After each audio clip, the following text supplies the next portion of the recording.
ब्रह्मसूत्र ब्रह्मसूत्र ग्रंथ में page number 906 और 906 पेज के ऊपर से 6 नंबर की पंक्ति है। इह अपि कंचित विशेषम आशंक्य परिहरति। मिल गया? देखो भाई, तो बात यह चल रही है कि तृतीय अध्याय तृतीय पाद और तृतीय पाद का यह प्रथम अधिकरण है और इस अधिकरण का नाम है सर्व वेदांत प्रत्ययाधिकरणम। ठीक। और हर एक बहुत सारी शाखाओं में बताई हुई जो उपासनाएं हैं वह एक ही है। इस बात को बताने के लिए इस अधिकरण का आरंभ हुआ है। जबकि पूर्व पक्षी कहता है कि नाम, रूप, धर्म विशेष इत्यादि के द्वारा उपासनाएं भिन्न भिन्न होनी चाहिए, किंतु उस पूर्व पक्षी का निराकरण करके प्रथम सूत्र में सिद्धांतियों ने बता दिया कि चोदनादि का भेद न होने के कारण उस शाखा में बताई हुई उस उपासना का भेद नहीं है किंतु अभेद है। जैसे कि पंचाग्नि विद्या हो, है कि नहीं, दहर विद्या हो आदि करके अन्य अन्य शाखा में भली बताई हो पंचाग्नि विद्या, किंतु हर एक शाखा में थोड़ा बहुत बदल हो तो भी वो एक ही है पंचाग्नि विद्या। उसी प्रकार प्राण विद्या, प्राणोपासना, शांडिल्य विद्या, दहर विद्या आदि आदि करके बता दिया। अब जो दूसरा सूत्र आ रहा है इस अधिकरण का, उसके अवतरण भाष्य में लिख रहे हैं कि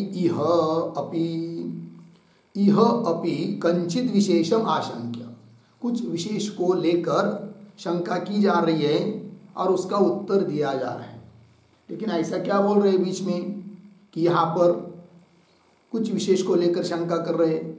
यहाँ पर मतलब इसके आगे, इसके पहले और कहीं पर ऐसी शंका समाधान हुआ है क्या? तो बोलेंगे हुआ है। तो कैसा, क्या संदर्भ क्या है? तो इस बात को समझने के लिए इह के पूर्व में एक वाक्य लिखते हैं अवतरण के रूप में। तो लिखेंगे तर्हि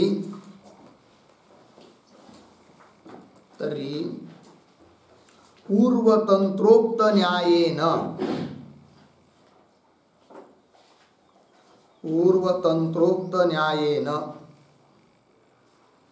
कौंस में लिखिए पूर्वमीमांसा सिद्धांतानुसारेण, पूर्वमीमांसा सिद्धांतानुसारेण कौंस बंद आगे एव प्रतिशाखम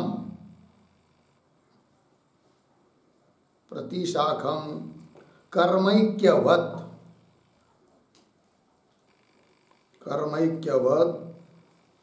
विद्यैक्य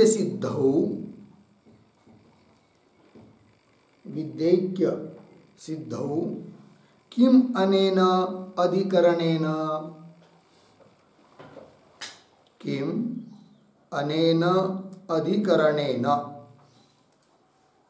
इति आशंक्य आह।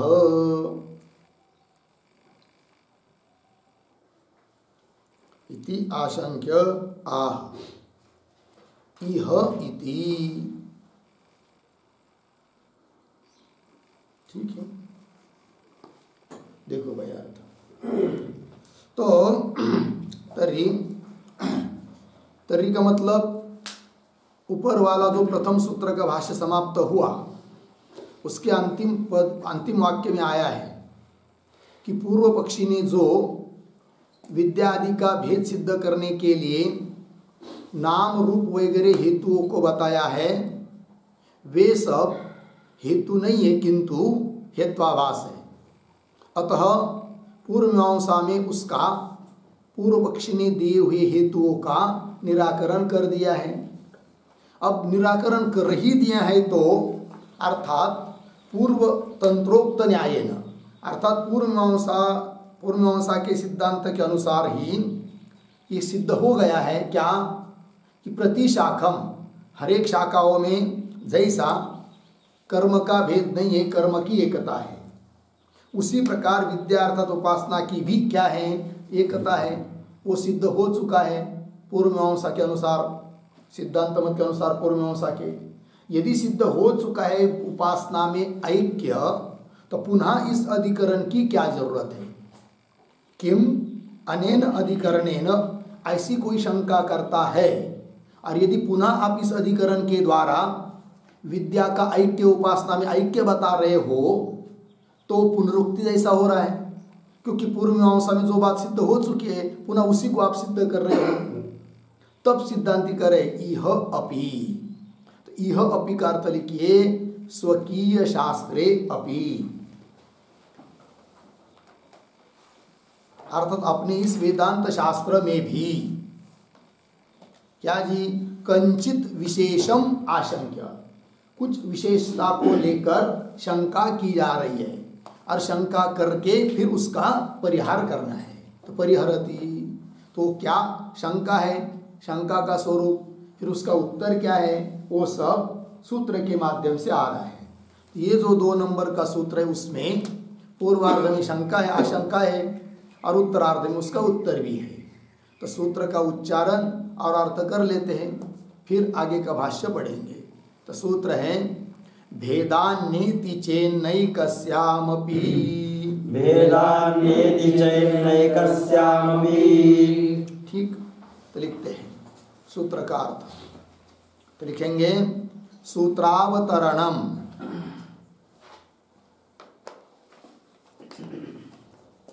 बराबर गौण भेदात,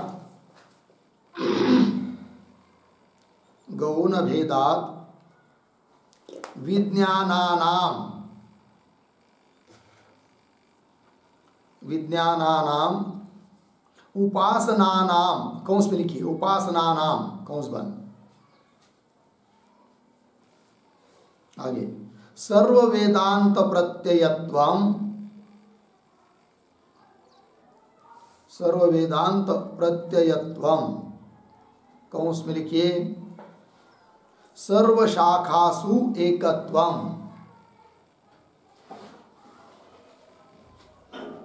सर्व शाखासु एकत्वम, कौंस बंद, आगे न घटते, न घटते इति आशंक्य आह, इति आशंक्य आह। ठीक, फिर नीचे की पंक्ति में सूत्रम, बराबर भेदान्येति चेन्नैकस्यामपि, 3-3-2 पदच्छेद, भेदात न इति चेत न एकस्याम अपि,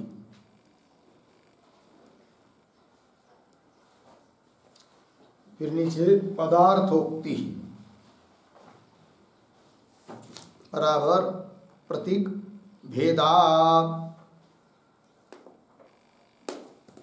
बराबर आमिक्षावाजिन यागयोः इव, आमिक्षावाजिन यागयोः इव रूपभेदेन, रूपभेदेन शाखाद्वये, शाखाद्वये पंचाग्नि विद्यायाः, पंचाग्नि विद्यायाः भिन्नत्वात्, भिन्नत्वात्। ठीक, आगे भिन्नत्वात् हुआ। फिर आगे कौंस में लिखिए, वाक्य पूरा हुआ भिन्नत्वात् में, आगे कौंस में अतः, आगे की तरफ बांध देकर कौंस बांध, फिर आगे प्रतीक न बराबर शाखाद्वये, शाखाद्वये पंचाग्नि विद्यायाः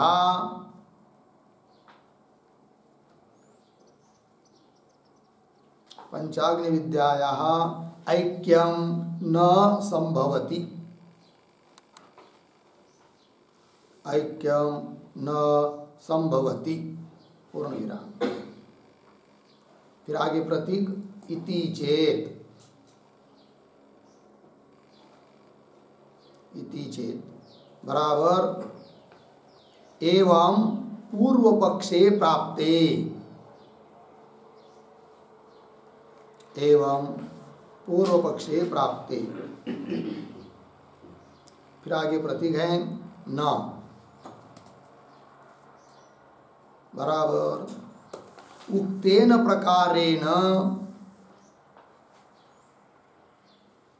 उक्तेन प्रकारेण न आशंकनीयम,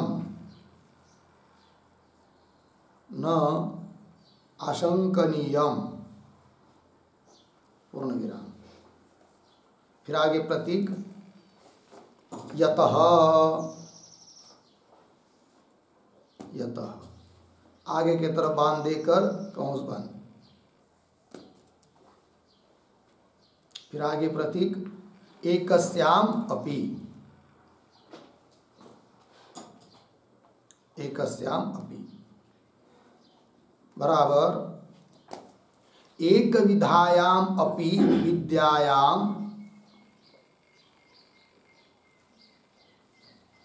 एक विधायाम अपि विद्यायाम रूपभेदः, रूपभेदः उपपद्यते, उपपद्यते अर्धविराम या पूर्ण विराम। यथा एकस्मिन् अपि, यथा एकस्मिन् अपि अतिरात्रे, अतिरात्रे षोडशी ग्रहण तद अभावयोः, षोडशी ग्रहण तद अभावयोः दर्शनात्, दर्शनात् न तस्य, न तस्य अतिरात्रयागस्य भेदः भवति, अतिरात्रयागस्य भेदः भवति पूर्ण विराम। तद्वत्, तद्वत् पंचाग्नि तद अभावाभ्याम, पंचाग्नि तद अभावाभ्याम न पंचाग्नि विद्यायाः भेदः, न पंचाग्नि विद्यायाः भेदः इति भावः।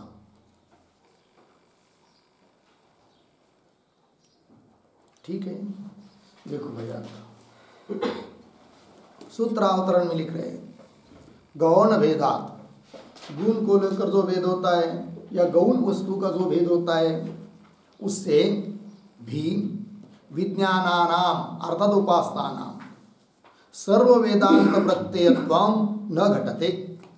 सभी शाखाओं में एक विद्या है यह कहना घटित नहीं होता है कि सभी शाखाओं में बताई हुई वो उपासना एक है, ये नहीं कह सकते। क्यों? गुण को लेकर या गौण भेद होने से। ऐसी शंका करके उत्तर दिया जा रहा है सूत्र से ही। तो सूत्र हुआ भेदान्येति चेन्नैकस्यामपि, पदार्थोक्ति में लिख रहे प्रतीक है भेदात। तो भेदात न इति चेत, इतना पूर्व पक्षी का अंश है सूत्र में, और न एकास्याम, न एकस्याम अपि ये उत्तर है सिद्धांतियों का। ठीक है, तब देखिए, तो भेदात मतलब उदाहरण देकर बताया जा रहा है। आमिक्षावाजिन यागयो इव रूप भेदेन शाखाद्वये पंचाग्नि विद्याया भिन्नत्वात्। ठीक जिस प्रकार आमिक्षा याग और वाजिन याग इन दोनों में रूप का भेद होने से भेद है, दो अलग अलग याग है, एक नहीं है। उसी प्रकार दो शाखाओं में आई हुई जो पंचाग्नि विद्या है उसमें भी रूप का भेद होने के कारण वो पंचाग्नि विद्या में भेद ही होना चाहिए। तो रूप का भेद क्या है? तो एक जगह षडग्नि बताया है, 5 अग्नि बताकर फिर छठवा एक अग्नि बताया है बृहदारण्यक उपनिषद में, और छांदोग्य में केवल 5 ही अग्नि बताया है। इस प्रकार रूप का भेद होने से बृहदारण्यक में बताई हुई पंचाग्नि विद्या अलग माननी चाहिए और छांदोग्य उपनिषद में बताई हुई पंचाग्नि विद्या उससे अलग माननी चाहिए, ये कहता है पूर्व पक्षी। तो पंचाग्नि विद्या भिन्नत्वात्, भिन्न होने के कारण इसलिए अतः न मतलब क्या, शाखाद्वये पंचाग्नि विद्याया ऐक्यम न संभवति, दो शाखा में आई हुई पंचाग्नि विद्या का ऐक्य नहीं हो सकता है, ये बोल रहा है पूर्व पक्षी। वही इति चेत एवं पूर्व पक्षे प्राप्ते सति, उत्तर दे रहे सिद्धांति न, अर्थात उक्तेन प्रकारेण, अभी जो प्रकार बताया कि पंचाग्नि को लेकर षडाग्नि को लेकर रूप भेद को लेकर भेद होना चाहिए, इस प्रकार की शंका नहीं करनी चाहिए। उक्तेन प्रकारेण न आशंकनीयम, क्यों भाई? यतः, कारण कि एकस्याम अपि, ठीक है, एकस्याम अपि मतलब क्या, तो अर्थ कर रहे एक विधायाम अपि विद्यायाम, एक प्रकार की विद्या में भी रूप भेद उपपन्न होता है, हो सकता है। अतः थोड़े से रूप भेद को देखकर, अल्प रूप भेद को देखकर विद्या का भेद नहीं हो सकता, ये सिद्धांती बोल रहे हैं। एक विधायाम अपि विद्यायाम रूप भेद उपपद्यते, उदाहरण देकर समझा रहे। जैसे एक याग है जिसका नाम है अतिरात्र, और अलग अलग शाखा में उसका उल्लेख है, किंतु एक जगह बताया है कि इस अतिरात्र याग में षोडशी नाम के पात्र का ग्रहण करना चाहिए, और दूसरी जगह बताया है उसका ग्रहण नहीं करना चाहिए। अतिरात्र याग में षोडशी नाम के पात्र का ग्रहण नहीं करना चाहिए। अब प्रश्न उपस्थित होता है उस अतिरात्र याग में उस षोडशी नाम के पात्र का ग्रहण करे या न करे। तब सिद्धांत किया जाता है कि विकल्प, कर भी सकते नहीं भी कर सकते। एक जगह बताया ग्रहण करना चाहिए, एक जगह बताया नहीं करना चाहिए, किंतु इतने भेद को देखकर वहाँ बताया हुआ अतिरात्र याग अलग है और यहाँ बताया हुआ अतिरात्र याग अलग है, ऐसा नहीं माना गया। दोनों जगह बताया हुआ अतिरात्र नाम का याग एक ही है, थोड़ा सा रूप भेद का होने पर भी। उस प्रकार पंचाग्नि विद्या भी भले दो शाखा में आई हो, थोड़ा सा रूप भेद भी हो, तो भी उस पंचाग्नि विद्या का भेद नहीं मान सकते, ये सिद्धांत। यथा एकस्मिन् अपि अतिरात्रे षोडशी ग्रहण तद अभाव यो दर्शनात्, उसका ग्रहण और उसके ग्रहण का अभाव देखने को मिलता है, तो भी न तस्य अतिरात्र यागस्य भेद भवति, उस अतिरात्र याग नाम का उसका भेद नहीं होता है अतिरात्र याग का। तद्वत् पंचाग्नि तद अभावाभ्याम, एक जगह पंचाग्नि विद्या है, एक जगह पंचाग्नि का अभाव ज्यादा है, 6 बताया है, तो न पंचाग्नि विद्याया भेद, पंचाग्नि विद्या जो पंचाग्नि उपासना है उसका भेद नहीं है, ये सिद्धांत हो गया। इस सूत्र का अर्थ हुआ। अब चलते हैं अब इस सूत्र के ऊपर जो भाष्य है उस पर।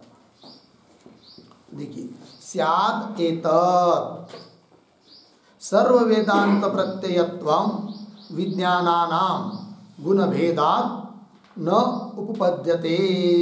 ठीक है, तो ये जो पंक्ति है स्यात् एतत् इत्यादि, उसके ऊपर लिखिए पूर्व पक्ष, काफी दूर तक चलेगा, इति चेत तक, नैष दोष यहां तक। ठीक है ना। अब देखिए भाई, और ये जो पंक्ति है स्यात् एतत् उसके पूर्व में एक वाक्य लिखते, छोटा सा अवतरण के रूप में लिखेंगे। रूप भेदात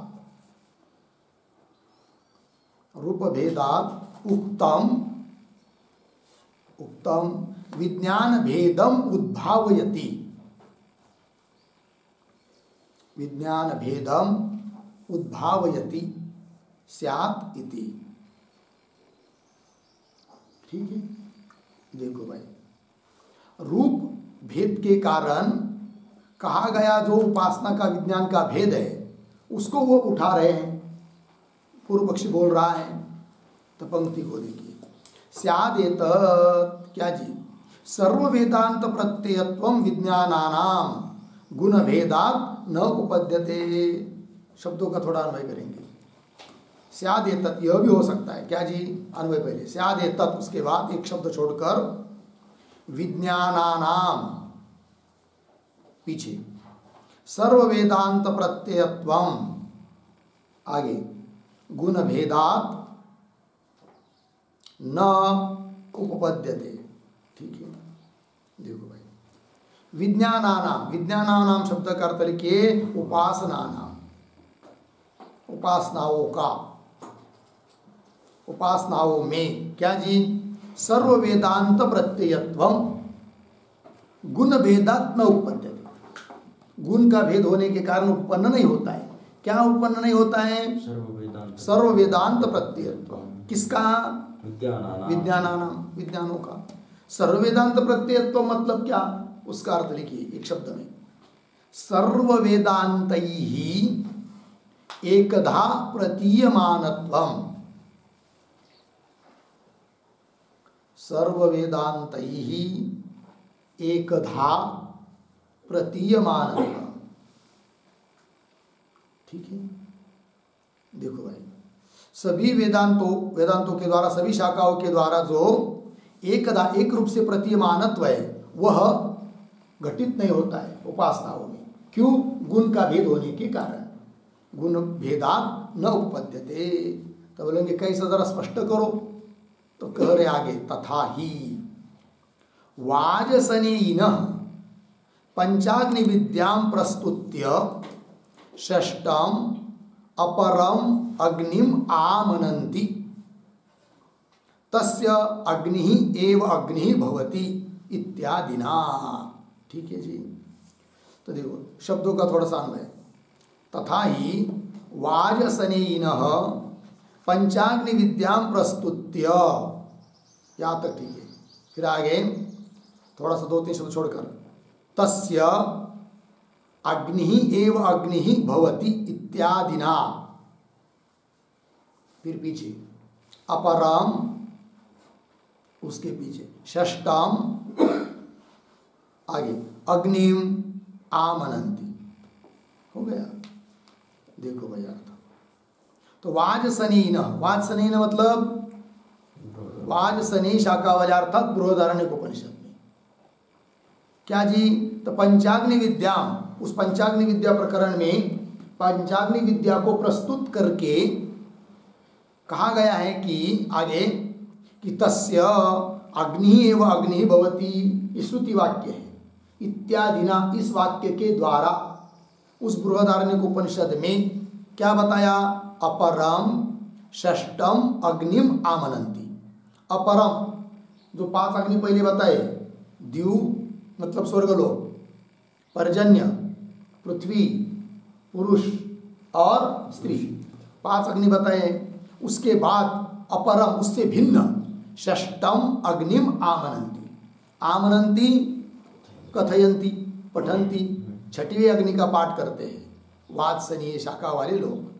किस वाक्य से? तो तस्य अग्नि एव अग्नि भवति, इस वाक्य से। 6वां अग्नि है, इस बात को बताते हैं। ठीक है, तो ये जो वाक्य है तस्य अग्नि एव अग्नि भवति, उसका अर्थ लिखिए, उस मृत पुरुष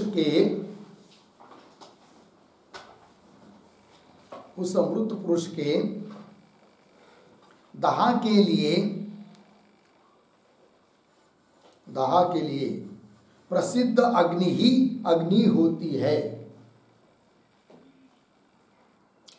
प्रसिद्ध अग्नि ही अग्नि होती है। ठीक है, देखो भाई अर्थ,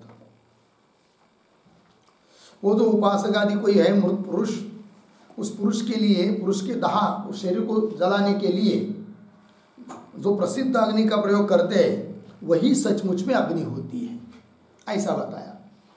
तो पीछे द्यू पर्जन्य वगैरह 5 अग्नि बताया, और ये एक अग्नि बताई शरीर को जलाने के लिए जिसका प्रयोग करते हैं, चिता अग्नि जिसको कह सकते हैं, है कि नहीं। तो ये 6वीं अग्नि हो गई। ये कहाँ बताया? वात्सनीय शाखा में, अर्थात बृहदारण्य में, पंचाग्नि विद्या के प्रसंग में। ठीक, आगे चलिए फिर। छंदोगाहा तू तम न आमनंती, अर्धविराम। क्यों? कैसे? पंच संख्यया एव च ते उपसंहरन्ति अथ ह य एतानेव पंचाग्निन वेद इति। ठीक है, देखो भाई, छंदोगाह, तो छंदोगाह मतलब छंदोग शाखा वाले, छांदोग्य उपनिषद में छांदोग्य उपनिषद का पाठ करने वाले, तो तम न आमनंती, तम हाँ, षष्टम अग्नि, तम शब्द का अर्थ 6वीं अग्नि को मानते नहीं है, उसका पाठ नहीं करते हैं। ठीक है, फिर ये आपको कैसा पता चला कि वो 6वीं अग्नि को नहीं मानते हैं करके, है ना। तब आगे करे, पंच संख्या एव ते उपसंहरन्ति। तो ये जो पंच संख्या इत्यादि पंक्ति है, तो पंच के पहले एक छोटा वाक्य लिखिए, उदाहरण। छंदोगाह, छंदोगाह षष्टम अग्निम, षष्टम अग्निम न आमनन्ति, न आमनन्ति इति कथम सिद्धम, इति कथम सिद्धम इति आशंक्य, इति आशंक्य उपसंहारवशात्, उपसंहारवशात् इति आह पंच इति। ठीक है, देखो भाई अर्थ। तो अभी पीछे के वाक्य में कहा कि छांदोग्य में 6वीं अग्नि का पाठ नहीं है, मानते नहीं, बोलते नहीं, कहते नहीं है। फिर प्रश्न उपस्थित होता है कि छंदोगाह, छांदोग्य में षष्टम अग्निम न आमनन्ति, 6वीं अग्नि का कथन नहीं करते हैं, इति कथम सिद्धम, ये कैसा तुमको मालूम पड़ा? ऐसी कोई शंका करता है तो उत्तर दे रहे, उपसंहार वशात, उन्होंने जो उस पंचाग्नि विद्या प्रकरण का उपसंहार किया है उससे मालूम पड़ता है क्या कि वो 6वीं अग्नि को कहते नहीं है, 5 ही अग्नि है। तो बोलेंगे क्या उपसंहार किया है उन्होंने, क्या है वो वाक्य, जरा बताओ। तो वो बता रहे फिर आगे, पंच संख्या एव, पंच संख्या के द्वारा ही ते छंदोगाह उपसंहरन्ति, उपसंहार करते हैं। और उनका वो वाक्य क्या है जी? अथ ह यह एतान एवं पंचाग्निन वेद, ये श्रुति वाक्य है। श्रुति वाक्यों के शब्दों का थोड़ा अन्वय कैसा पढ़ेंगे? अथ ह यह एतान, एक शब्द छोड़कर आगे, पंचाग्निन पीछे, एवं वेद। ठीक, अर्थ देखिए, अथ, फिर उपसंहार करते समय आगे कहा कि इसके बाद यह जो कोई एतान पंचाग्नि, इन 5 अग्नि को इस प्रकार से जानता है, द्यू पर्जन्य है कि नहीं, और पृथ्वी, पुरुष और स्त्री, इनको 5 अग्नि के रूप में जो जानता है, तो स्पष्ट रूप से वहाँ उल्लेख किया है उन्होंने, पंचाग्निन, 5 अग्नि से जो जानता है। उपसंहार का वाक्य, उसके आगे कुछ बताया नहीं। इसका मतलब क्या होता है कि उपसंहार में उन्होंने 5 संख्या को लेकर बोले हैं, अर्थात 5 ही अग्नि मानते हैं, 6वीं अग्नि मानते नहीं है इति। तो तात्पर्य क्या निकला फिर तो पंचाग्नि विद्या बृहदारण्यक में भी है, छांदोग्य में भी है। बृहदारण्यक में छठवां अग्नि माना है और छांदोग्य में छठवां अग्नि नहीं माना है, अर्थात रूप का भेद हुआ, अर्थात उपासना का जो अंग अग्नि उसका भेद हुआ। और यदि रूप का भेद है, अंग का भेद है, तो जरूर विद्या का भेद होना चाहिए। ये पूर्व पक्षी का अभिप्राय। लगे पंक्ति वही दे रहे, आगे स्पष्ट कर रहे हैं। येषां च सहगुण अस्ति अर्धविराम, येषां च नास्ति अर्धविराम, कथम उभयेषां एका विद्या उपपद्येत। ठीक है, चलिए भाई। अब ये जो पंक्ति है ना, येषां च, येषां के पहले एक छोटा वाक्य लिखा होता है, गुण भेदम उक्त्वा, गुण भेदम उक्त्वा तत्फलम, तत्फलम विद्या भेदम आह, विद्या भेदम आह येषाम इति। ठीक है, अभी तक गुण का भेद बताया, गुण अलग अलग है। गुण मतलब वही रूप, अर्थात उपासना का अंग जो अग्नि वगैरह अलग अलग बताया। छठ जगह, एक जगह 6, एक जगह 5। अब उसको बताने से लाभ क्या?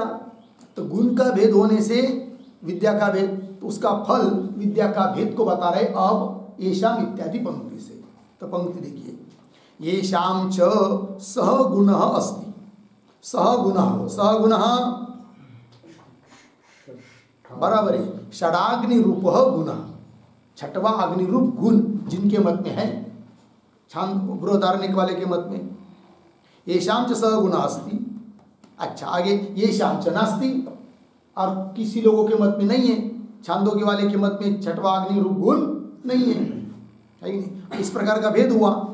तब आगे ऐसा भेद होए तो कथम उभयेषाम एका विद्या उपपद्येत, है कि नहीं? उभयेषाम एका विद्या कथम उपपद्येत, दोनों जगह एक ही वो पंचाग्नि विद्या है, यह कैसा उत्पन्न हो सकता है? इस बात को कैसे मान सकते हो? अर्थात नहीं मान सकते। इसका मतलब वो पंचाग्नि विद्या अलग है और ये पंचाग्नि विद्या अलग है, ऐसा कह रहा है पूर्व पक्षी। लगे पंक्ति, आगे चलिए। न च अत्र गुणोपसंहार शक्यते प्रत्येतुम अर्धविराम, क्यों? पंच संख्या विरोधात। ठीक है, शब्दों का थोड़ा सा पहले अन्वय। च अत्र गुणोपसंहार, एक शब्द छोड़कर आगे प्रत्येतुम, वाक्य के आरंभ में न, फिर आगे शक्यते, फिर आगे पंच संख्या विरोधात। ठीक है, अब कौन बात बोल रहे हैं?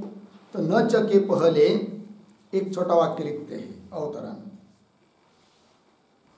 लिखेंगे, ननु, ननु तस्य मृतस्य दहार्थम, तस्य मृतस्य दहार्थम अंत्येष्टिगतः, अंत्येष्टिगतः यह षष्ठः अग्निः, यह षष्ठः अग्निः प्रसिद्धवत्, प्रसिद्धवत् वाजिभिः उक्तः, वाजिभिः उक्तः अर्धविराम, सह छांदोग्ये, सह छांदोग्ये उपसंहार्यः, उपसंहार्यः इति न रूपभेदः, न रूपभेदः, कौंस में लिखिए गुणभेदः, कौंस बंद, अस्ति अर्धविराम, इति आशंक्य आह, इति आशंक्य आह, न च इति। ठीक है, देखो भाई अर्थ। तो पूर्व पक्ष ने अभी तक क्या बात सिद्ध की कि दोनों जगह की पंचाग्नि विद्या अलग अलग है, गुण का भेद होने के कारण, बराबर है ना। तब उस पर कोई आक्षेप कर रहा है, अरे पूर्व पक्षी काय को तुम पंचाग्नि विद्या का दोनों जगह का अलग अलग भेद मानते हो, भले एक जगह षडाग्नि बताया एक जगह 5, तो बोलेंगे फिर अलग अलग है ना षड और 5। अरे भाई ऐसा करेंगे कि जहां पर षडाग्नि बताया है ठीक, और एक जगह 5 बताया, तो जहां पर 5 बताया है वहां पर उसका उपसंग्रह कर लेंगे, उपसंहार कर लेंगे, संग्रह कर लेंगे, वहां का यहां मान लेंगे, जैसे अन्य जगह होता है कि नहीं। तो उसको भी यहां समझ लेंगे, यह अभिप्राय। तो उसको वो 6वीं अग्नि को यहां भी समझ लेंगे तो यहां भी 6 हो जाएंगे, तब पंचाग्नि विद्या का भेद नहीं होगा।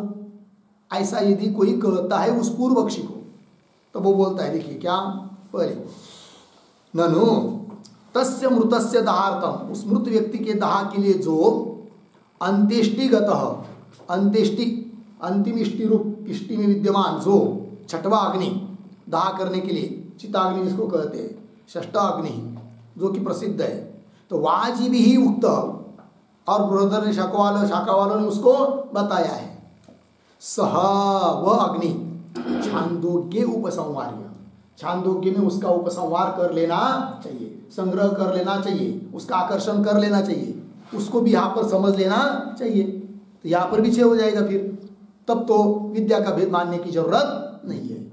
ऐसा यदि कोई उस पूर्व पक्षी को बोलता है तो न रूप भेद अस्ति इति आशंक्य, ऐसी कोई शंका करता है तो उत्तर दे रहा है उसको भाष्य पंक्ति से वो पूर्व पक्षी, उस व्यक्ति को, आक्षेप करने वाले को, क्या, च अत्र अत्र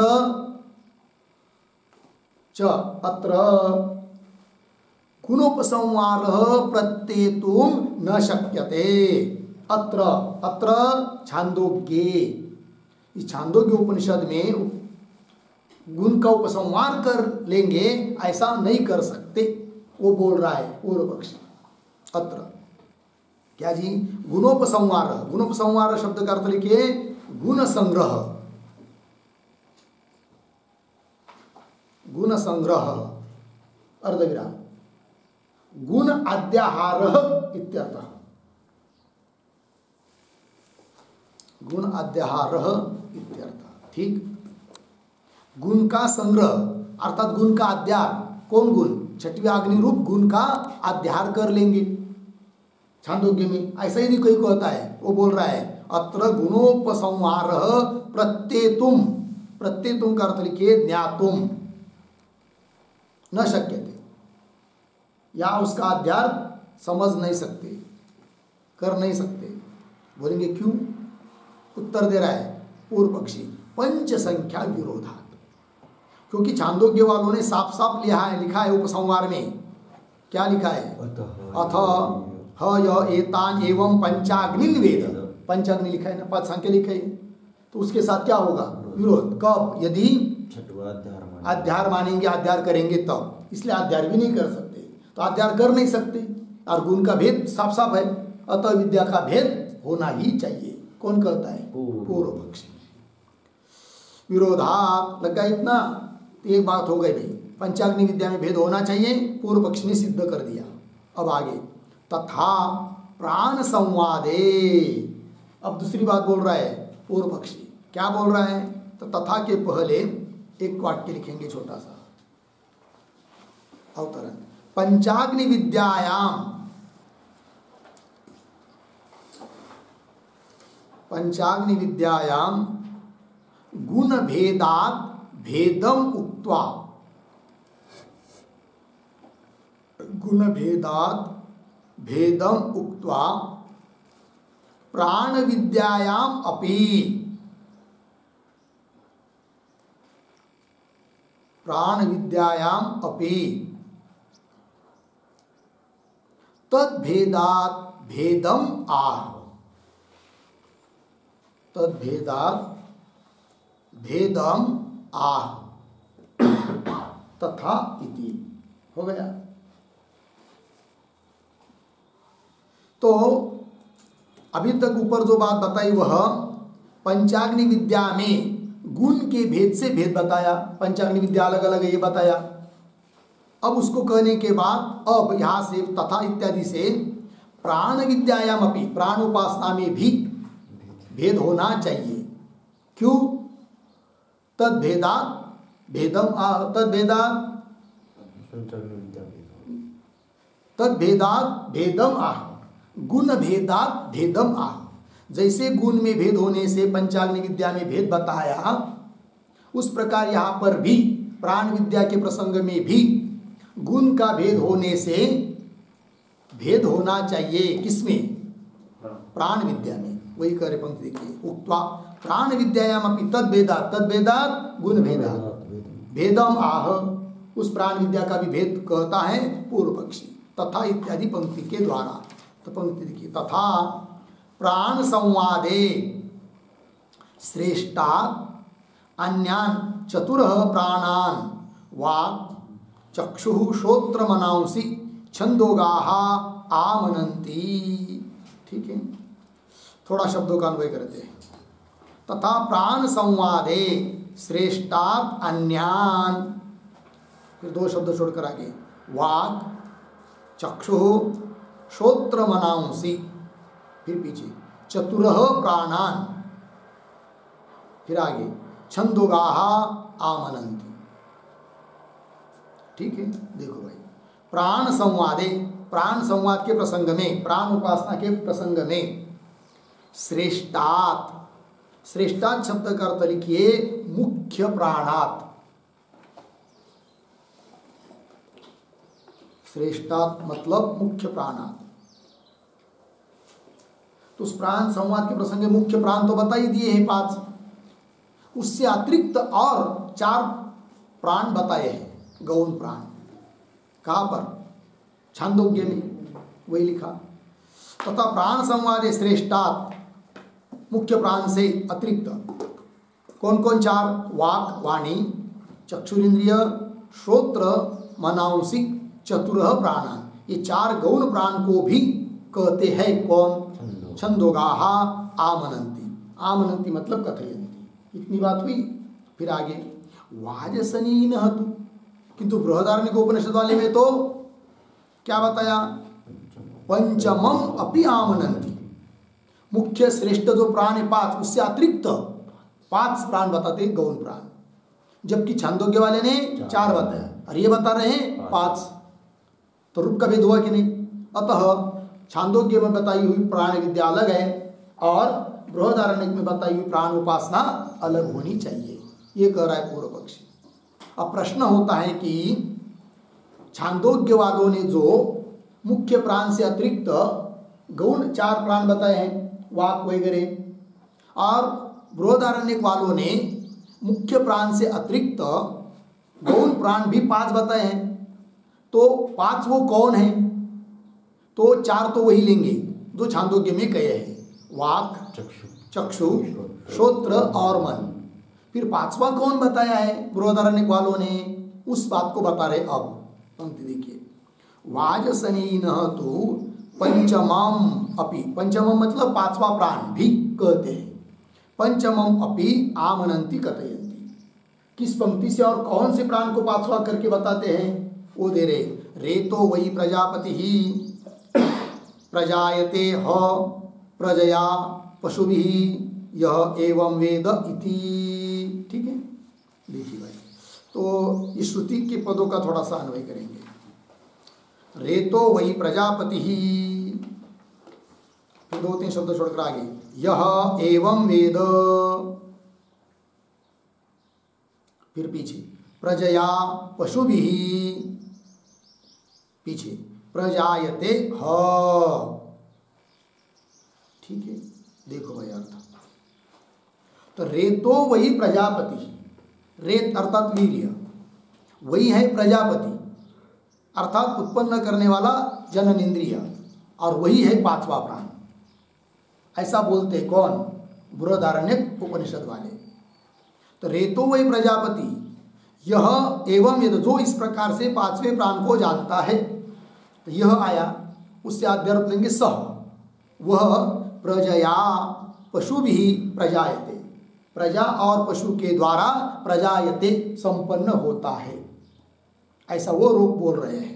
ठीक है, इति तात्पर्य क्या निकला? तो अलग अलग रूप का भेद हुआ। छांदोग्य में मुख्य प्राण से अतिरिक्त 4 प्राण, बृहदारण्यक में मुख्य प्राण से अतिरिक्त 5 प्राण। तो इस प्रकार का रूप भेद हुआ तो जरूर प्राण विद्या का भी भेद होना चाहिए। वो प्राण विद्या अलग, ये प्राण विद्या अलग। विद्या मतलब उपासना, ये कह रहा है पूर्व पक्ष। आगे आवाप उद्वाप भेदाच वेद्य भेद भवति, अर्धविराम। वेद्य भेदाच विद्या भेद कैसे? द्रव्य देवता भेदात इव यागस्य इति। ठीक है, ये जो पंक्ति है आवाप इत्यादि, उसके पूर्व में एक वाक्य लिखते हैं उदाहरण, अस्तु अस्तु प्रजनन गुणवतः, प्रजनन गुणवतः रेतसः रेतसः वाजसनेयिनां वाजसनेयिनां अवापः, वाजसनेयिनां अवापः, कंस में लिखिए ग्रहणम बराबर स्वीकार, कंस बंद, अर्धविराम। आगे छंदोगानाम च, छंदोगानाम च तस्य उद्वापः, उद्वापः कंस में लिखिए त्याग बराबर अस्वीकार, कंस बंद, अर्धविराम। आगे ततः किम प्रश्न चिन्ह, ततः किम प्रश्न चिन्ह, इति अतः आह, इति अतः आह आवाप इति। ठीक है, देखो भाई अर्थ। तब कोई आक्षेप कर रहा है अस्तु रहने दो ना, क्या? प्रजनन गुणवत रेतस वाजसनीनाम अवाप, प्रजनन उत्पन्न करने वाला, उत्पन्न करना रूपी गुण वाला जो रेतस वीर्य, उसको प्राण के रूप में जो कहा है बृहदारण्यक शाखा वालों ने, वाजसनी, वाजसनी नाम अवाप, अवाप मतलब स्वीकार, ग्रहण, 5वें गौण प्राण के रूप में 5वां स्वीकार कर लिया है। और छंदोगा नाम च तस्य उद्वाप, त्याग, स्वीकार नहीं किया है। हो ठीक है, मान लेते हैं एक ने स्वीकार किया एक ने नहीं किया, तब किम, उससे क्या होगा? आक्षेप। तब उसको पूर्व पक्ष उत्तर दे रहा है क्या? आवाप उद्वाप भेदात, ये भेद है ना। आवाप मतलब एक ने ग्रहण किया 5वां प्राण, एक ने ग्रहण नहीं किया, अतः दोनों का भेद है, इसलिए वेद्य भेद भवति, वेद्य का भेद होता है। वेद्य ज्ञेय उपास्य, प्राण 5 प्राण की उपासना करना है ना, जैसे द्यू आदि को अग्नि समझकर उपासना करनी है, तो वहां पर अलग अलग हो जाएगा। एक जगह 6 को लेकर उपासना करनी पड़ेगी, एक जगह 5 को लेकर, अर्थात वेद्य का क्या होगा? भेद। और वेद्य का भेद है तो जरूर विद्या का भेद, वेद्य भेद भवति। और वेद्य भेदाच विद्या भेद, प्राण रूप जो ज्ञेय, प्राण रूप जो वेद्य, प्राण रूप जो उपास्य वेद्य, उसका भेद होने के कारण जरूर विद्या का अर्थात उपासना का क्या मानना चाहिए? भेद मानना चाहिए। ये कह रहा है कौन? पूर्व पक्षी। विद्या भेदाच वेद्य भेदाच विद्या भेद, किसकी तरह दृष्टांत देकर बोल रहा है? द्रव्य देवता भेदात इव यागस्य, जैसे द्रव्य देवता रूप, द्रव्य और देवता याग के रूप होते हैं, और द्रव्य का भेद हो या देवता का भेद हो, तो जैसे याग का क्या होता है? भेद होता है। जैसे आमिक्षा और वाजिन के लिए बताया था, एक के लिए आमिक्षा है द्रव्य, एक के लिए वाजिन है, और वो याग अलग अलग है, देवता भी भिन्न भिन्न है कि नहीं? एक जगह विश्वदेव, एक जगह वाजीदेव, तो देवता और या रूप में, देवता और द्रव्य में भेद होने से जैसे याग में भेद है, उस प्रकार यहाँ पर भी उपास्य, वेद्य, ज्ञेय जो प्राण, उनमें भेद होने के कारण उपासना का भेद होना ही चाहिए। लग गया? ये कह रहा है पूर्व पक्षी। द्रव्य देवता भेदात इव यागस्य इति चेत, हो गया ना? यहाँ तक पूर्व पक्षी हुआ भाई। तब आगे करे न एषः दोषः, तो न एषः दोष, इसके ऊपर लिखिए सिद्धांत। सिद्धांती अब अपनी बात बोल रहे हैं।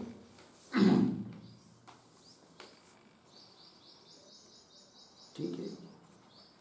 और नैष दोष, ये जो पंक्ति है उसके पूर्व में एक वाक्य लिखते हैं अवतरण के रूप में।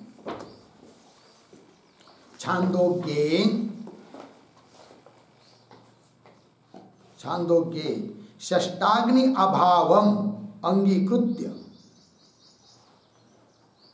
षष्टाग्नि अभावम अंगीकृत्य अल्प रूप भेदः, अल्प रूप भेदः न विद्यैक्य विरोधी, न विद्यैक्य विरोधी इति परिहरति, इति परिहरति नैषः इति। ठीक है जी। देखो भाई अर्थ, छांदोग्ये षष्टाग्नि अभावम अंगीकृत्य, छांदोग्य में षष्टाग्नि का क्या है? अभाव है। इसका मतलब क्या हुआ फिर? अल्प सा रूप का भेद हुआ। द्यू वगैरह 5 अग्नि दोनों जगह समान है, थोड़ा सा क्या हुआ? भेद, अल्प रूप भेद। किंतु छोटा सा रूप का भेद, एक जगह 5 अग्नि, एक जगह 6 अग्नि, इतनी बात को लेकर न विद्या की विरोधी, विद्या की उपासना की एकता सिद्ध करने के लिए वह विरोधी नहीं है। उतने छोटे से भेद से कारण, भेद के कारण विद्या का भेद नहीं हो सकता है। यह सिद्धांती बोल रहे नैष इत्यादि पंक्ति के द्वारा। कैसे क्या? एक एक बात को कहेंगे।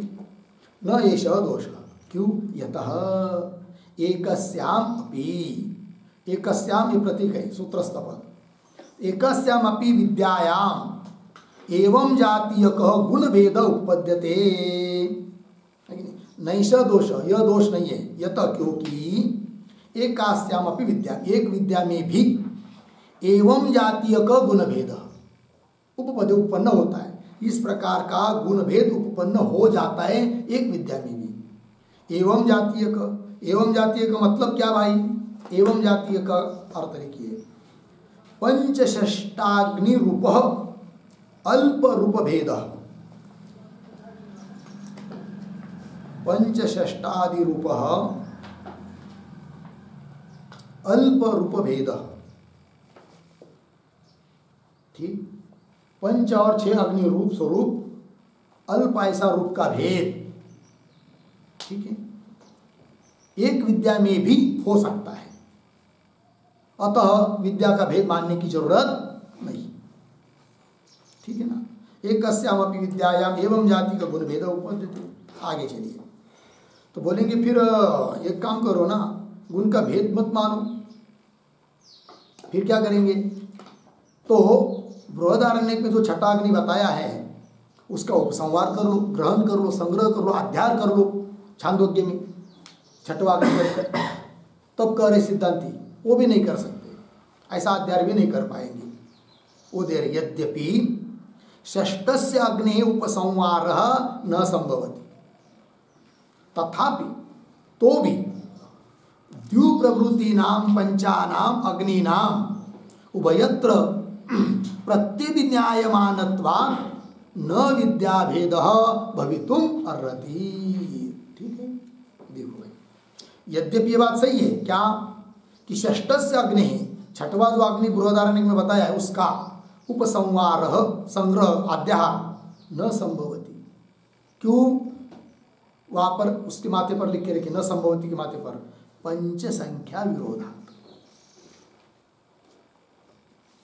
इसलिए उसका संग्रह ग्रहण अध्याहार नहीं कर सकते कि 5 संख्या के साथ क्या होगा, विरोध। अध्याहार नहीं कर पा रहे तो भी तथापि क्या, द्यू प्रवृत्ति नाम जो 5 अग्नि है, द्यू स्वर्गलोक, पर्जन्य, पृथ्वी, पुरुष और स्त्री, ये दोनों जगह समान है, इधर भी है उधर भी है, ठीक है ना। तो द्यू प्रवृत्ति नाम पंचानाम अग्नि नाम, जो 5 अग्नि है वो उभयत्र दोनों जगह प्रत्यभिज्ञायमानत्वात् न विद्या भेद भवितुम अर्हति, है कि नहीं। प्रत्यभिज्ञायमानत्व मतलब वही 5 अग्नि यहाँ भी है, ये प्रत्यभिज्ञा ज्ञान वही है, और यही 5 अग्नि वहाँ भी है। इस प्रकार प्रत्यभिज्ञा होने के कारण विद्या का भेद नहीं हो सकता है। लग गया जी। प्रत्यभिज्ञायमानत्वात् न विद्या भेद भवितुम अर्हति, लग गया। आगे, न ही षोडशी ग्रहण अग्रहणयोः अतिरात्र विद्यते, उदाहरण देकर समझा रहे हैं, है कि नहीं। देखो, न ही, तो न ही के पहले एक छोटा वाक्य, एका एव विद्या, एका एव विद्या षडाग्नि युक्ता, षडाग्नि युक्ता तद्रहिता च, तद्रहिता च इति विरुद्धम, इति विरुद्धम, इति आशंक्य आह, इति आशंक्य आह, नहीं इति, ठीक है। देखो भाई अर्थ, एका एव विद्या, एक ही विद्या, पंचाग्नि विद्या, और कैसी है वो, षडाग्नि से युक्त एक जगह, और एक जगह तद्रहिता, षडाग्नि से छठवीं अग्नि से रहित, इति विरुद्धम, यदि विरुद्ध है तो कैसे वो एक हो सकती है, ऐसी कोई शंका करेगा तो उत्तर दे रहे, थोड़े से भेद के कारण भेद नहीं होता है, उदाहरण देकर समझा रहे हैं। षोडशी ग्रहण अग्रहणयो, षोडशी नाम का एक पात्र है, यज्ञ में उसका उपयोग करते हैं, और एक अतिरात्र नाम का याग है, और उस अतिरात्र नाम के याग में, यज्ञ में एक जगह षोडशी नाम के पात्र का ग्रहण करने के लिए कहा है, एक जगह ग्रहण करने के लिए नहीं कहा है, तो भी उस अतिरात्र नाम का जो याग है वो भिन्न भिन्न नहीं माना जाता है।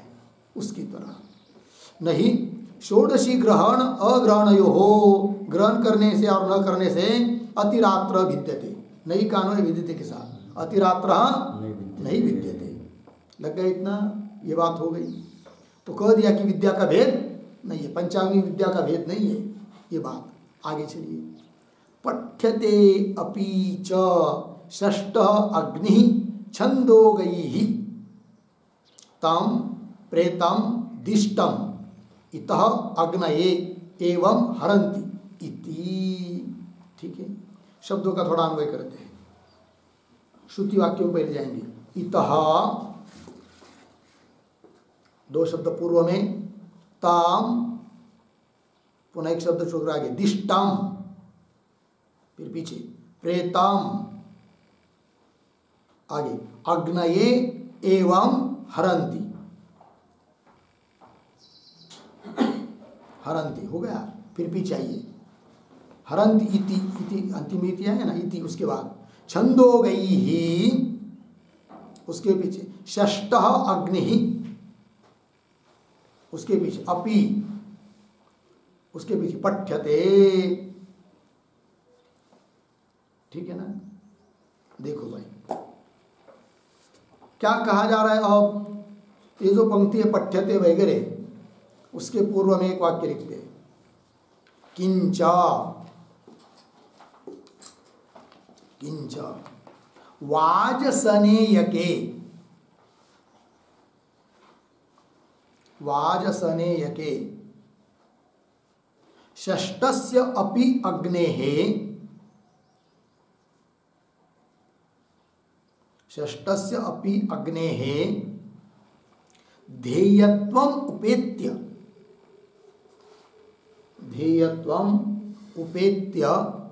उक्तम अर्धविराम न तु तस्य ध्येयत्वं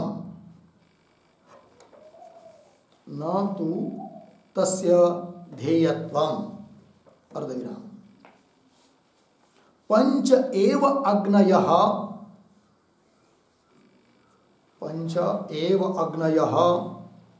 तथा उच्यन्ते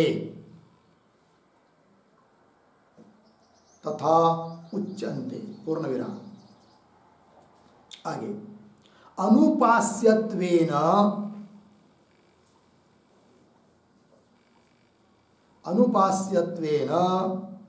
षष्ठोक्तिः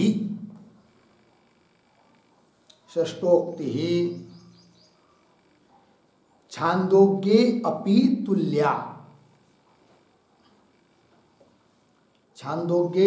तुल्या इति आह पठ्यते इति। ठीक है, चलो भाई ध्यान दीजिए। किंच और क्या, वाजसनेयके बृहदारण्यक उपनिषद में षष्ठस्य अपि अग्नेः ध्येयत्वम् उपेत्य उक्तम, छठवां अग्नि जो बताया है बृहदारण्यक में वह भी ध्येय है अर्थात उपास्य है। जैसे 5 अग्नि और छठवा चिताग्नि, उन 6 अग्नि उपास्य है ऐसा मानकर अभी तक बताया। क्या कि भले बृहदारण्यक में उपास्य के रूप में 6 अग्नि है और छांदोग्य में 5, तो भी उस थोड़े से भेद को लेकर विद्या का भेद नहीं, इस बात को अभी तक बताया। ठीक है ना, किंतु आप यहाँ से आगे क्या बताना है, थोड़ा अलग जाकर बताना है। वो कैसा दे रहे, उपेत्य उक्तम किंतु न तो तस्य ध्येयत्वं, किंतु सूक्ष्म रूप से चिंतन करेंगे तो बृहदारण्यक में बताया हुआ जो छठवा अग्नि है वह ध्येय नहीं है, उपास्य नहीं है। 5 ही अग्नि उपास्य है, उपास्य के रूप में बताया है। फिर बोलेंगे फिर छठे अग्नि का उन्होंने क्यों प्रतिपादन किया है, क्यों वो पागल है का छठवें अग्नि को प्रतिपादन करे? नहीं, छठवीं अग्नि का प्रतिपादन करने का उनका उद्देश्य अलग है, वो क्या है वो भी बताएंगे, किंतु वो छठवा अग्नि उपास्य नहीं है। इतनी बात हुई। अभी तक क्या बताया, उपास्य समझकर समाधान किया, अब उपास्य वो नहीं है। ठीक है, अर्थात अनुपास्य है। और जैसा बृहदारण्यक में अनुपास्य के रूप में, ध्यान दीजिए, छठवा अग्नि का प्रतिपादन है, उसी प्रकार फिर छांदोग्य में भी अनुपास्य के रूप में छठवा अग्नि का ग्रहण है। तो छठवा अग्नि उधर भी है इधर भी है, और यदि दोनों जगह समान हो गया तो विद्या का भेद होने का प्रश्न ही नहीं उठता है। ये सिद्धांत कह रहे। अब पंक्ति देखिए, किंच वाजसनेयके षष्ठस्य अपि अग्ने ध्येयत्वम् उपेत्य उक्तम, इतना लगा। आगे न तु तस्य ध्येयत्वम, जो अभी लिख के दिया आपको उसमें ये, फिर वो ध्येय कौन है, पंच एव अग्नयः तथा उच्यन्ते, तथा उच्यन्ते ध्येयत्वेन उच्यन्ते, 5 ही अग्नि ध्येय के रूप में बताई गई है। फिर अनुपास्यत्वेन छठवा अग्नि बताया है बृहदारण्यक में, उसी प्रकार अनुपास्य के रूप में, जो उपास्य नहीं है, ऐसे रूप से छठवा अग्नि तो छांदोग्य में भी बताया है। तो दोनों जगह समान हो गया, रूप का भेद नहीं हो रहा है, और रूप का भेद नहीं है तो विद्या का भेद नहीं होगा। ये बात अनुपास्यत्वेन षष्ठोक्ति ही छांदोग्ये अपि तुल्य समान है, इस बात को कह रहे अब पठ्यते इत्यादि पंक्ति से। ठीक, तो अन्वय के अनुसार अर्थ देखिए। पहले श्रुति वाक्य का अर्थ, इतः तम दिष्टम प्रेतम अग्नये एवं हरन्ति इति। ठीक है ना, तो क्या इस श्रुति वाक्य का अर्थ है भाई? तो इस श्रुति वाक्य का अर्थ पहले लिख लीजिए। प्रतीक इतः, इतः बराबर अस्मात् लोकात्, अस्मात् लोकात् अर्धविराम, फिर प्रतीक तम दिष्टम बराबर परलोकम,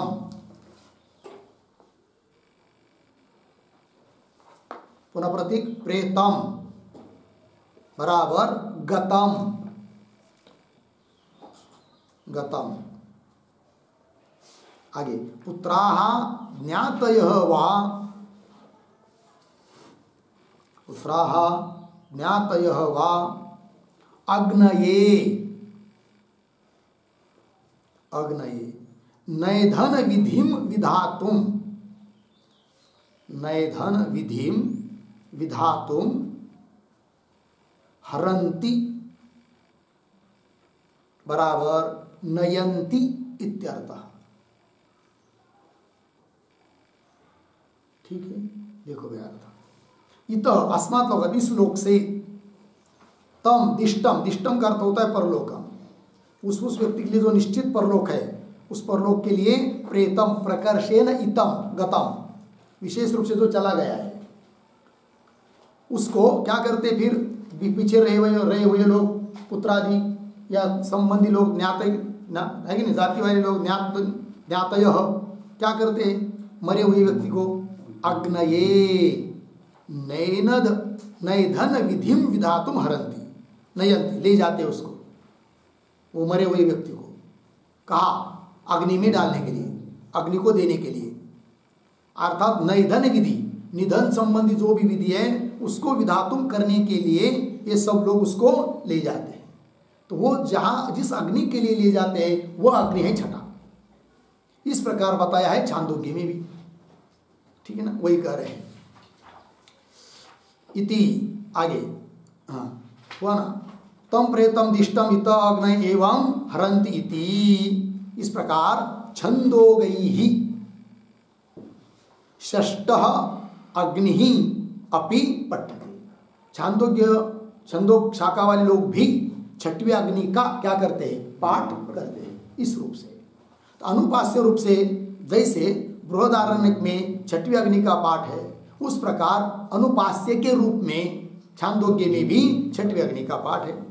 अतः क्या वेद्य भेद नहीं है तो विद्या का भेद नहीं होगा।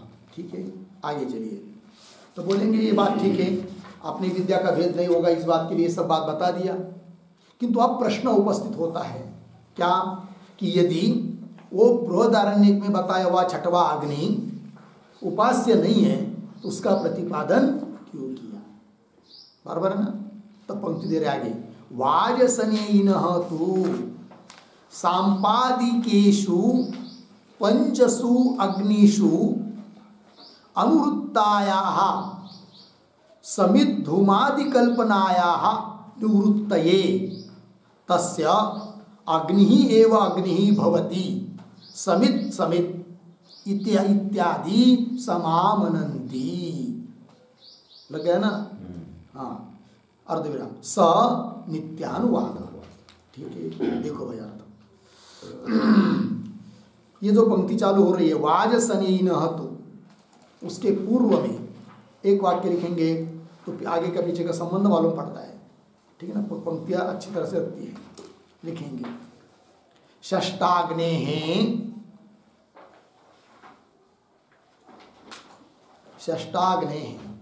अनुपास्यत्वे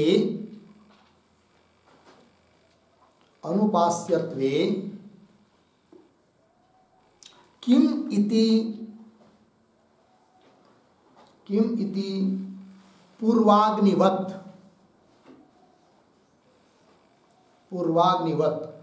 कंस में लिखिए उपास्य द्यु आदिवत, उपास्य द्यु आदिवत कंस बन। आगे पठ्यते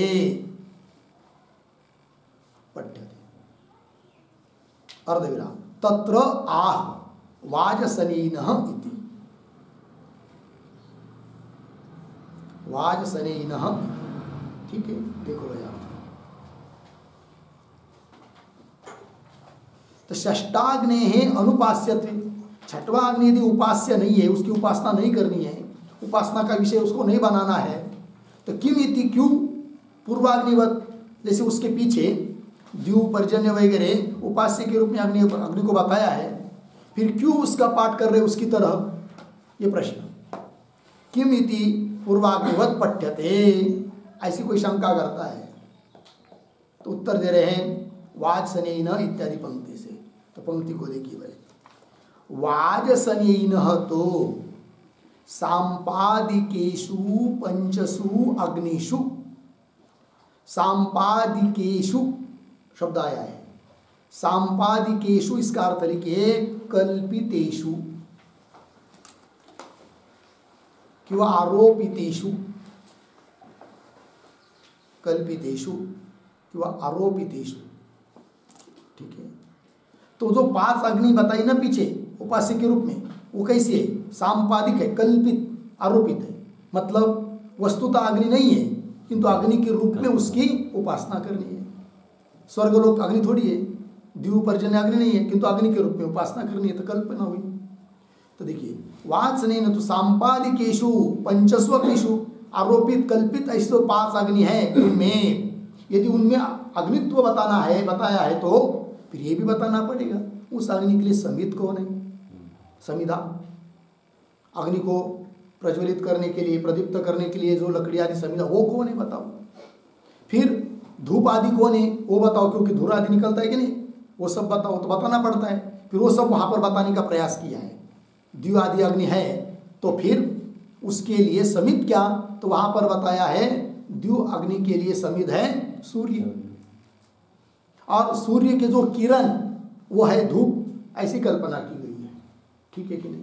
अब वो सब बताना पड़ रहा है, किंतु वो सब बताना बंद करने के लिए फिर अग्नि, 6वां अग्नि बताया कि वो जो 5 पीछे बताए वो वास्तविक अग्नि नहीं है, किंतु ये जो चिताग्नि है ना, यही वास्तविक अग्नि है, और उसके लिए जो लकड़ी आदि वो समिधा है, उसका धूर है।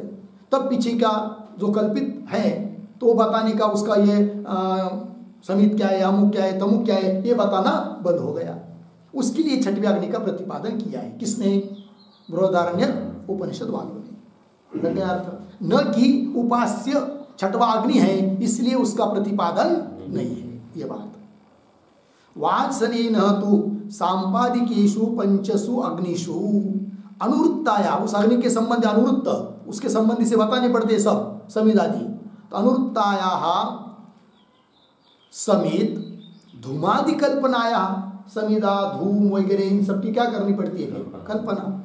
उसकी निवृत्त, उसको रोकने के लिए, उसको उसका कथन करना बंद करने के लिए, निवृत्त उसका कथन रोकने के लिए फिर आगे कहा है तस्य अग्नि एव अग्नि भवति समित समित इति इत्यादि समामनंती, सम्यक आमनंती, अच्छी तरह से उसका वास्तविक अग्नि का फिर पाठ करते हैं, ठीक है ना।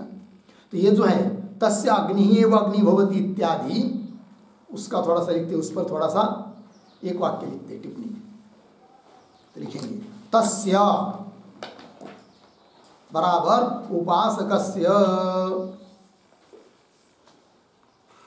उपासकस्य मृतस्य दहाय, मृतस्य दहाय अग्नि एव अग्नि, अग्नि एव अग्नि इति प्रसिद्धानुवादः, इति प्रसिद्धानुवादः अर्धविराम। न तु उपास्ति विधि, न तो उपास्ति विधि अर्धविराम। उपास्याः तु, उपास्याः तु उभयत्र अपि, उभयत्र अपि पंच एव अग्नयः, पंच एव अग्नयः पूर्णविराम। आगे प्रसिद्धानुवादश्च, प्रसिद्धानुवादश्च कल्पना निवृत्त्यर्थत्वात्, कल्पना निवृत्त्यर्थत्वात्, कौंस में लिखिए द्यू आदि अग्नि में, द्यू आदि अग्नि में सूर्य समेत, सूर्य समेत बराबर अग्नि प्रदीप्त करने का साधन, अग्नि प्रदीप्त करने का साधन अर्धविराम, और सूर्य किरण धूप है, सूर्य किरण धूप है इत्यादि कल्पना, इत्यादि कल्पना निवृत्त्यर्थत्वात् या निवृत्ति करने के लिए, निवृत्ति करने के लिए कौंस बन आगे अर्थवान इत्यर्थः, अर्थवान इत्यर्थ पूर्ण विराम। आगे उत्पत्तौ, उत्पत्तौ गुणांतर विधि अभावात्, गुणांतर विधि अभावात् न विद्या भेदः, न विद्या भेदः अर्धविराम। वैश्वदेव्याः तु, वैश्वदेव्याः तु उत्पत्तौ, उत्पत्तौ विशिष्ट गुणोक्तेः, विशिष्ट गुणोक्तेः भेदः, भेदः इति उक्तम्, इति उक्तम्। हो गया अर्थ देखिए भाई। तो श्रुति में आया तस्य उपासकस्य मृतस्य, मर गया, उसके दहा के लिए अग्नि एवं अग्नि, जो अग्नि दिया जाता है वही वास्तविक अग्नि है। ये प्रसिद्ध अग्नि का अनुवाद है। न तो उपास्य विधि, किंतु वो उपासना की विधि नहीं है। फिर उपास्य कौन है? तो उपास्य तो उभयत्र, दोनों जगह, पंच एव अग्नि, पांचों ही अग्नि क्या है? उपास्य है। ठीक है, तो बोलेंगे फिर अनुवाद क्यों किया प्रसिद्ध चीज का? तो प्रसिद्ध अनुवादश्च कल्पना निवृत्ति अर्थत्वा, कल्पना की निवृत्ति के लिए। कौन कल्पना? जैसे द्विवादी अग्नि है, फिर उसकी संविदा बताना पड़ती, कल्पना करना पड़ती, सूर्य उसकी क्या संविदा है कि नहीं? संविदा मतलब अग्नि प्रदीप्त करने का साधन है, और सूर्य का किरण वह उन द्विआदि अग्नियों का क्या है? धूप है। ये कल्पना करनी पड़ती है, किंतु वो सब कल्पना क्या हो जाती है फिर? पर कब? वास्तविक अग्नि बताने के बाद, कि वास्तविक अग्नि वो है, वो चिताग्नि, बाकी की पीछे की सब क्या है? उपासना के लिए कल्पना है। तब बहुत ज़्यादा कल्पना करने की जरूरत नहीं फिर। ये बात तो वही करे, प्रसिद्ध अनुवादश्च कल्पना निवृत्ति के लिए होने से अर्थवान, सार्थक है, वो कोई व्यर्थ नहीं है प्रसिद्ध का अनुवाद। इति आगे चलिए, उत्पत्तौ गुणांतर विद्याभावात्, तो उत्पत्ति विधि में अन्य गुण बताया न होने के कारण विद्या का भेद नहीं है। जहां पर उत्पत्ति विधि में ही अन्य गुण का प्रतिपादन होता है, वहां पर नहीं होता है क्या? विद्या का भेद। वही दे रहे उत्पत्तौ, उत्पत्ति विधि में गुणांतर विधि, गुण अन्य गुण का विधान न होने से गुणांतर विद्याभावात् न विद्या भेद। फिर वैश्वदेवी आमिक्षा वाजिन देवता के लिए जो वाजिन, वो वहां पर भेद है, आमिक्षा याग अलग, वाजिन याग अलग, वहां क्यों भेद है? फिर तब करे वैश्वदेव्या तो उत्पत्ति विधि में ही विशिष्ट गुण का कथन है, इसलिए वहां पर भेद होना स्वाभाविक है। तो विशिष्ट गुणोक्ते भेद इति उक्तम्। लग गया पंक्ति? चलिए भाष्य में।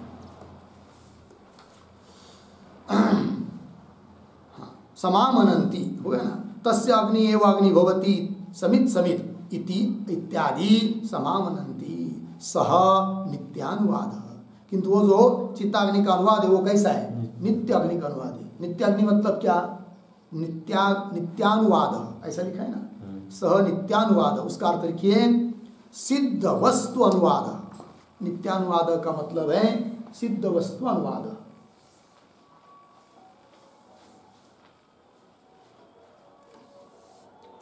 जो लोग प्रसिद्ध सिद्ध अग्नि है उसका केवल अनुवाद है, और वो भी निरर्थक नहीं, उसका प्रयोजन भी बता दिया।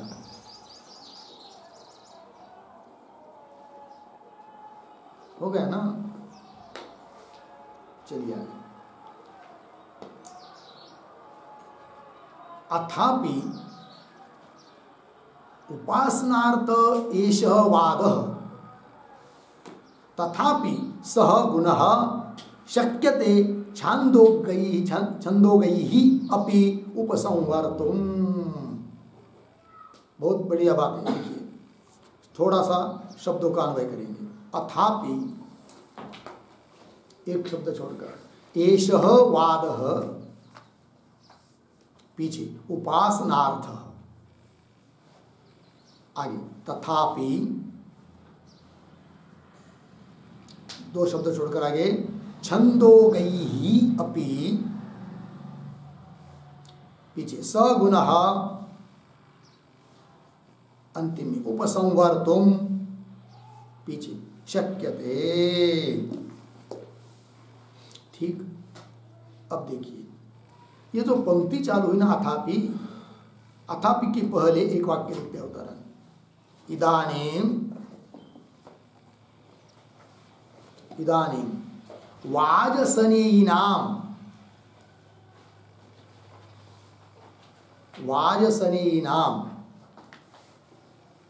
षष्ठाग्नेः उपास्यत्वेन विधाने अपि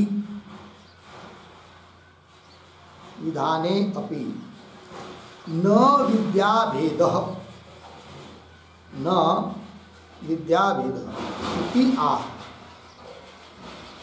इति आह अथापि इति।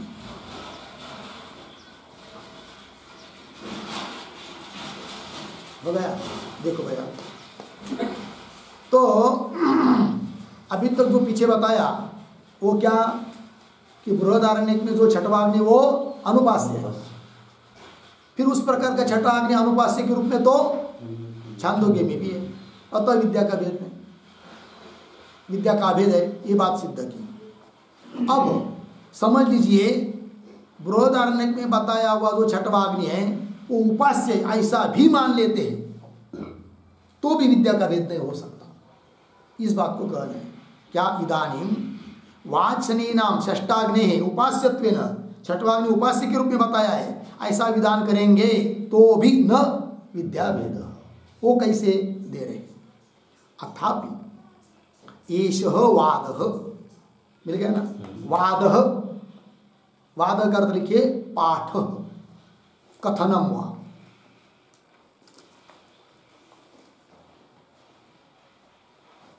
ठीक। बृहदारण्यक में जो वाद अर्थात पाठ है छठी अग्नि का, वह पीछे उपासनार्थ, उपासना के लिए ऐसा मान लेंगे। तथापि तो भी क्या फिर विद्या का भेद तो नहीं होगा, रूप का भेद भी नहीं होगा। वो कैसे? तथापि पंक्ति की छंदोगैहि अपि, छांदोग्य शाखा वाले के द्वारा भी सगुणः उपसंवर्तुं शक्यते। सगुणः उपसंवर्तुं शक्यते। सगुणः लिखे उस पर षष्ठः अग्नि रूपः गुणः, छठवा अग्नि रूप गुण। ठीक है ना। उसका छांदोग्य के द्वारा भी उपसंहार किया जा सकता है। उपसंवर्तुं शक्यते। उपसंवर्तुं इसका अर्थ लिखिए उपासनार्थम संग्रहीतुम, उपासनार्थम संग्रहीतुम शक्यते।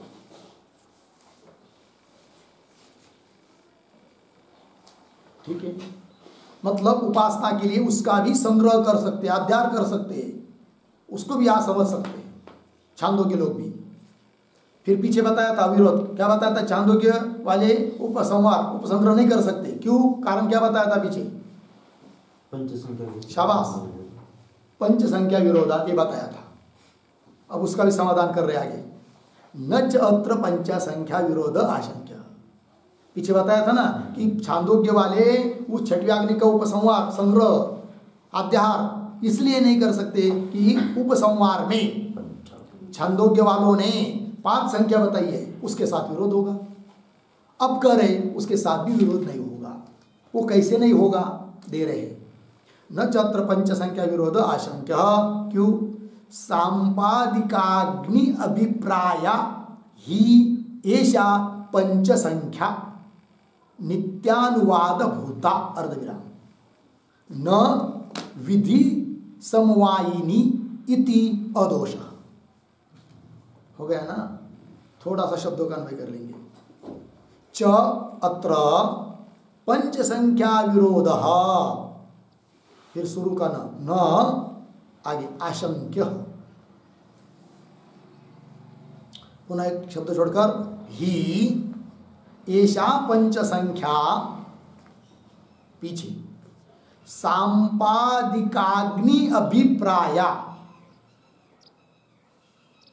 फिर आगे नित्यानुवाद भूता अर्धविराम, आगे सरल है न विधि समवायिनी इति अदोष। ठीक है ना? देखिए भाई, ये जो वाक्य चालू हुआ न चात्र इत्यादि, उसके पूर्व में एक छोटा सा वाक्य लिखते हैं, यद उक्तम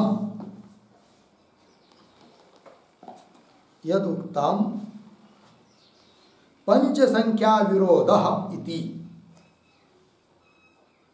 यद उक्तम पंच संख्या विरोध इति अर्धविराम तत्र आह न च इति। ठीक है? तत्र आह न च इति, जो पीछे पंच संख्या का विरोध बताया था कि छांदोग्य वाली इसलिए छठवीं अग्नि का अध्यार नहीं कर सकते क्योंकि 5 संख्या का विरोध होगा, उसके बारे में अब बोल रहे हैं। क्या बोल रहे हैं? देखो, च अत्र छांदोग्य में पंच संख्या विरोध न आशंक्य, छठवीं अग्नि का अध्यार करने पर 5 संख्या का विरोध होगा, ऐसी शंका नहीं करनी चाहिए। बोलेंगे क्यों? तब कह रहे आगे क्या क्या है आगे?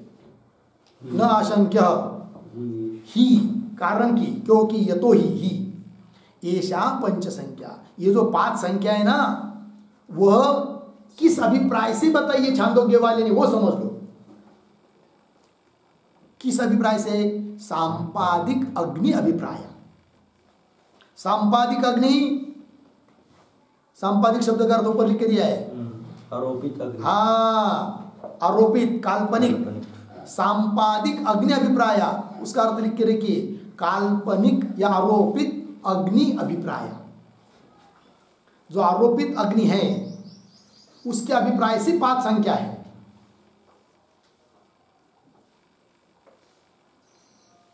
ठीक है?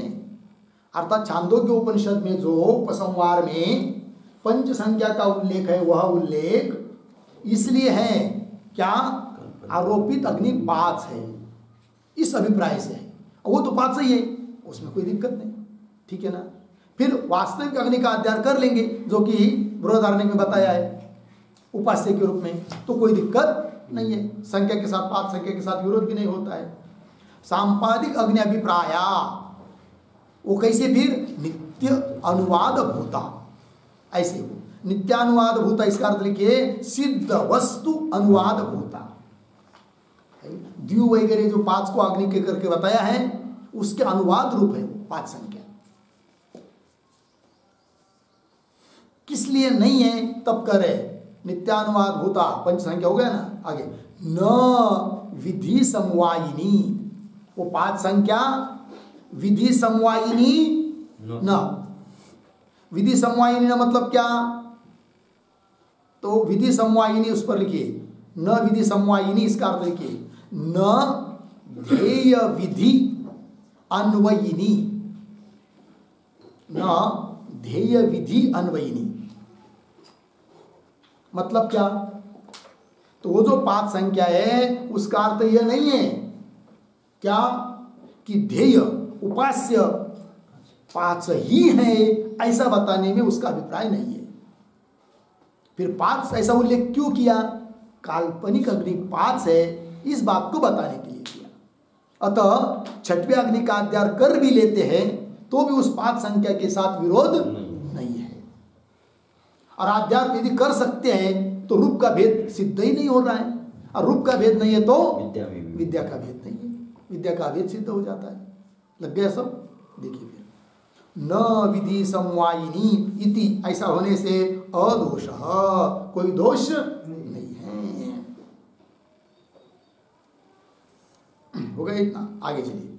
एवं प्राण संवादादिषु अपि अधिकस्य गुणस्य इतरत्र उपसंहारः न विरुध्यते। ठीक है ना? दो के बारे में चर्चा हुई थी, पूर्व पक्ष ने की थी। एक तो हाँ पंचाग्नि विद्या के बारे में, और दूसरी प्राण विद्या के बारे में, है ही नहीं। अब उसको कह रहे प्राण विद्या के बारे में, पंचाग्नि विद्या एक है, इसी तो सिद्ध हो गया। ठीक है ना? एवं, तो एवं इत्यादि जो पंक्ति चालू हो रही है उसके भी पूर्व में एक वाक्य लिखते हैं, छोटा सा अवतरण। पंचाग्नि विद्यायाम, पंचाग्नि विद्यायाम उक्त न्यायम प्राण विद्यादिषु, प्राण विद्यादिषु कौंस में लिखिए वाजी शाखायाम, वाजी शाखायाम, क्यों ऐसे लिखिए? वाजी शाखास्थम, वाजी शाखायाम किसी जगह वाजी शाखास्थम रेत रूप प्राण, रेत रूप प्राण छंदोगैहि, छंदोगैहि उपसंवर्तव्यः, उपसंवर्तव्यः कंस बंद। फिर आगे अतिदिशति एवं इति, एवं इति हो गया। देखो भाई अर्थ, पंचाग्नि विद्यायाम उक्त न्यायम प्राण विद्यादिषु अतिदिशति, पंचाग्नि विद्या में कहा हुआ जो न्याय युक्ति है, रीत है, उसका प्राण विद्या में भी क्या कर रहे? अतिदेश। वहाँ की बात यहाँ ले आना। जैसे उस विद्या में बताया है, पंचाग्नि विद्या में क्या बताया कि छठवीं अग्नि जो बृहदारण्यक में बताया उसका क्या करेंगे? संग्रह कर लेंगे, अध्यार कर लेंगे छांदोग्य में, वो बात बताई। उस प्रकार प्राण विद्या के बारे में भी समझ लेंगे। वो कैसे? तो जैसे बृहदारण्यक उपनिषद में क्या मुख्य प्राण से अतिरिक्त 4 प्राण बताकर फिर 5वां बताया है, कौन? रेतरूप प्राण। तो उसका भी अध्यार कर लेंगे, कहाँ? छांदोग्य में। तो रूप का भेद नहीं होगा तो विद्या का भेद नहीं होगा, ये बात। छांदोग्य उपसंवर्तव्य इति अतिदिशति हो गया ना। आइए मूल में, एवं प्राण संवादादिषु, प्राण संवादादि में जो में भी, उस प्रकरण में भी प्राण संवादादिषु अपि क्या अधिकस्य गुणस्य, या अधिक गुण कौन है? रेतरूप 5वां प्राण, प्राण विद्या में। और वह पंचाग्नि में अधिक गुण कौन था? 6वां अग्नि। एवं प्राण संवादादिषु अपि अधिकस्य गुणस्य इतरत्र, इतरत्र छांदोग्ये उपसंहारः संग्रह अध्याहारः न विरुद्धते, कोई विरोध को प्राप्त होता नहीं, अध्यार कर सकते हैं। ये बात हो गई। लग गया ना इतना? आगे न च आवाप उद्वाप भेदात् वेद्य भेद विद्या भेद च आशंक्य है कि नहीं? अब देखो भाई, ये क्या कह रहे हैं? न च इत्यादि पंक्ति से। तो न च ये जो पंक्ति है आवाप इत्यादि, उसके पूर्व में एक वाक्य लिखते छोटा सा,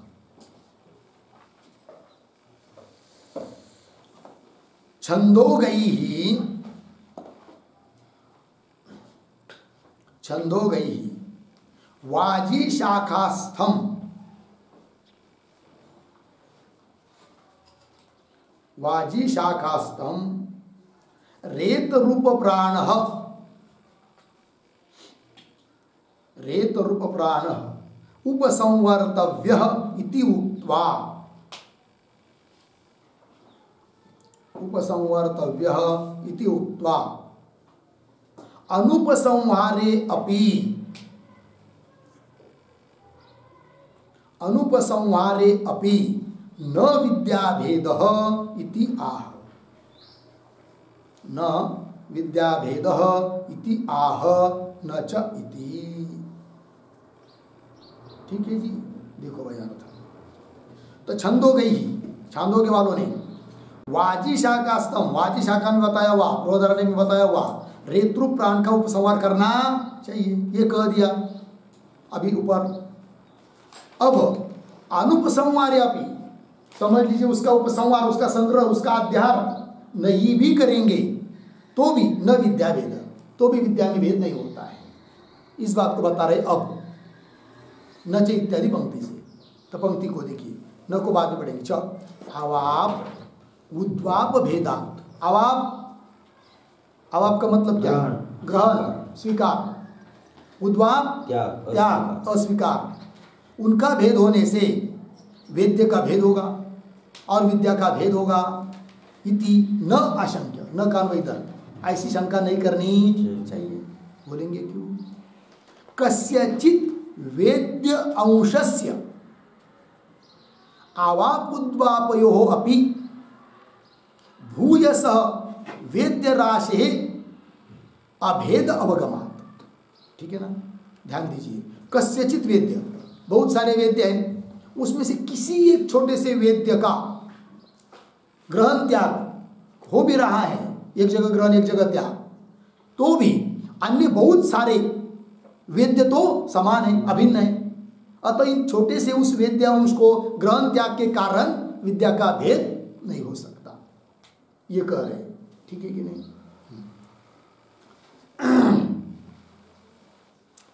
कस्यचित वेद्यांशस्य, किसी छोटे से वेद्यांश का क्या? अवाप और उद्वापयो अपि, ग्रहण त्याग होने पर भी भूयस, बहुत सारे वेद्य राशि, वेद्य का समूह, उनका अभेद होने के कारण अभेद अवगमात, और अभेद होने के कारण फिर क्या? वेद्य भेद और विद्या का भेद नहीं हो सकता है, ये कह रहे हैं। वेद्य राशि अभेद अवगमात, अभेद अवगमात का अर्थ लिखिए प्रत्यभिज्ञा विरोधाभावात, प्रत्यभिज्ञा विरोधाभावात, विरोध अभावात। प्रत्यभिज्ञा में कोई विरोध नहीं है, लग गया ना? कल बस आई और आज भी आ गई, किंतु कल के बस को एक ही बल्ब था, आज उसने ठीक करके 2 बल्ब लगा के लाया। फिर कोई ये कह सकता कि ये बस कल की नहीं है करके? ये बस कल की अलग है, आज की अलग है, ऐसा कोई कह सकता है क्या? नहीं। बोलेंगे क्यों कहना चाहिए? क्योंकि कल एक ही उसको लाइट था, आज 2 लाइट है। तो फिर उत्तर क्या देंगे? अरे भाई, ये छोटे से अंश को देखकर तुम कह रहे हो अलग अलग है, किंतु बहुत सारे उसके पार्ट जब तो समान है ना, तो कैसा अलग हो सकती है? बस नहीं होगी। उस प्रकार यहाँ पर भी ठीक है। भूयस वेद्य राशि है अभेद अवगमा, बहुत सारी वेद्य राशि का प्रतिविज्ञा हो रही कि वही है करके, है कि नहीं? इस प्रकार ऐसा होने से वेद्य विद्या इनका भेद की शंका नहीं करनी चाहिए। लग गया? कुल मिलाकर क्या निर्णय हुआ फिर? तस्मात् ऐक वेद्यम, ऐक विद्यम एवं, ऐक विद्या मतलब विद्या एक ही है, उपासना एक ही है, अलग अलग नहीं, ये निर्णय हो गया। इसके साथ साथ ये दूसरे सूत्र का भाष्य पूरा हुआ।